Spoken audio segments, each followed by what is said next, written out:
Okay, it's safe to say that most of us have grown up with social media, and we're not all frail, sleep-deprived psychos. So, why is that relevant? It's because I'm refuting my opponent's claim that social media is harming the mental health of teenagers. Her subpoints were, first, that night heightened social media use could be detrimental to teenagers' health. Secondly, that pressures of social media disproportionately affect teenage girls. And third being that social media affect children's social skills, causing mental health issues. That's why my main claim is that this argument fails to provide sufficient evidence for its claims. Simple. First, I'll prove this by proving to you that anything in excess can be harmful to one's health. Second, that the pressures of social media fail to disproportionately affect women or teenage girls. And third being that there is a lack of appropriate evidence in regards to the correlation between social media affecting children's health. So, on to my first point, that anything in excess can be harmful to one's health. So my opponent's first point was that nighttime social media use could be detrimental to one's health. I mean, the idea, I think, is all like normal people is that we learn how to monitor and just limit ourselves on anything, whether it be good or bad. I mean, even I pulled a WebMD article claiming that even drinking water can be detrimental to your health. Quote, the article says, drinking an extreme amount of water in a short time can be dangerous. It could shift the levels of sodium in your blood to drop too low. This is a condition called hypothermia. It's very serious and can be fatal. And just because water can be fatal doesn't mean we stop drinking water. You know, it's just the same thing with social media. You learn how to limit yourself. One of my opponent's points was that there's a lack of sleep associated with social media. And this is not true. The sleep depriving qualities are due to the modern technology. They have nothing to do with the content itself. The content being social media. You can be looking up how to save how to solve world hunger, or studying for a class. Either that'll equally keep you from sleeping. Another excerpt from WebMD claims that electronic devices, including laptops, cell phones, and TVs, all give off light that can mess with your body's production of melatonin. Melatonin is the hormone that helps you fall asleep at night. This isn't due just to specifically social media. Like I said, anything. Okay, so my second point is that the pressures of social media fail to disproportionately affect teenage girls. My opponent claimed that a study by the NCS found, quote, that rather than talking to parents, girls seek comfort in social media. This is not true. This assumption was made by a journalist in regard to writing an article in regards to this study. The actual study simply found that girls seek comfort from social media when they're anxious and worried. Now, this doesn't account for the fact that males also feel pressure from social media, do or do not feel pressure from social media, and may also anxiously rely on it. That doesn't really prove much. Also, one of her own sources kind of counters her claim that social media disproportionately affects teenage girls. A journal by the Texas A&M Comp Scholars titled Social Media Affinity Scale says that a survey conducted in early 2010 among college students to assess whether differences still occur between males and females, and specifically with regard to social media usage,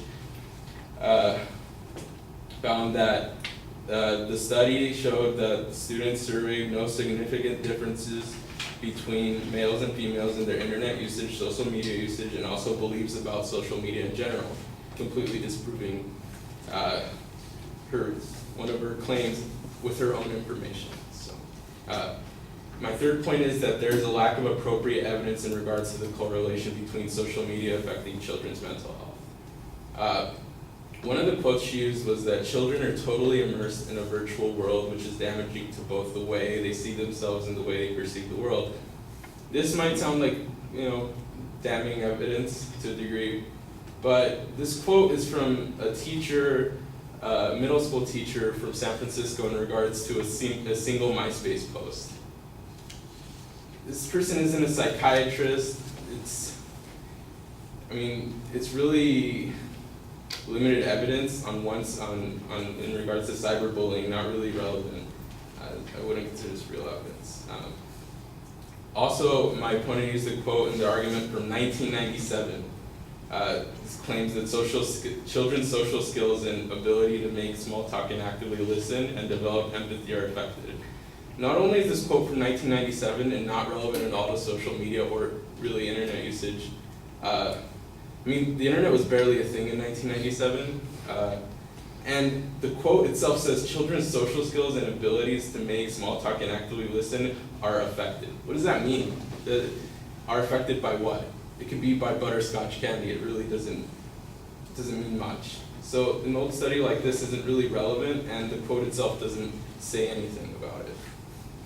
So in conclusion, I believe that I have proven that this argument fails to provide sufficient evidence for his claims by proving to you that anything in excess can be harmful, and that the pressure to social media fail to disproportionately affect teenage girls, and lastly by proving to you that there's a lack of appropriate evidence in regards to the correlation between social media affecting children's mental health. Thank you.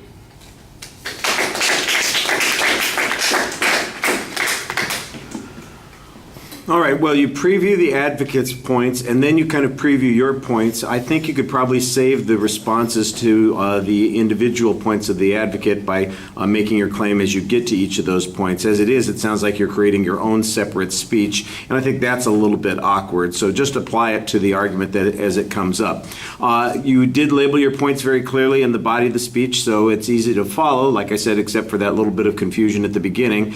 And I like the idea that at the beginning where you're a little bit parsing some of the words, that something could be damaging, and you have a nice figurative analogy when you're talking about water. So I think that explains it. That there isn't any quantification from the advocate talking about what that damage is or any way to measure it. I think that's the follow-up claim that you need to have that goes along with that. The sleep argument, you basically say it's due to tech, not just the specific sort of thing. Sometimes you're arguing about the technology, sometimes you're arguing about the content. This is clearly about the technology issue, so I think that there's a thing going on here that requires a little bit more direct response. If there was any data on it, I think that you should challenge the advocate on that. Of course, I'm not sure that they presented any data on that, and you just say, well, it could happen from anything. Almost anything has those kinds of light effects. Well, that's an assertion on your part. Theirs, I thought, was pretty specific to the kinds of light emitted by some of the particular technology. But I think you're right. It's not the media itself. It's the technology, which could be used for a dozen thousand other things. So I think that there is a little bit of parsing that's going on there. On the second point, I thought that you did a good job challenging the evidence that was being presented here, and especially in using information from the advocate's own source to suggest that the study found no significant difference in a whole variety of things, and we don't know what the impact of that argument is. I thought that was a pretty good argument. And then on the last point, you just really go after the argument here that the advocate failed to provide adequate proof, that the quote they have is somebody who's responding in a post. It's not an expert who's done analysis of this subject, that they don't have any particular authority on that, and that the study that they do cite basically pre-exists the social media of today, so connecting those two seems to be a little bit problematic. That's a straight reasoning challenge that you're presenting there. I like the summary at the end. That was pretty effective. Thank you.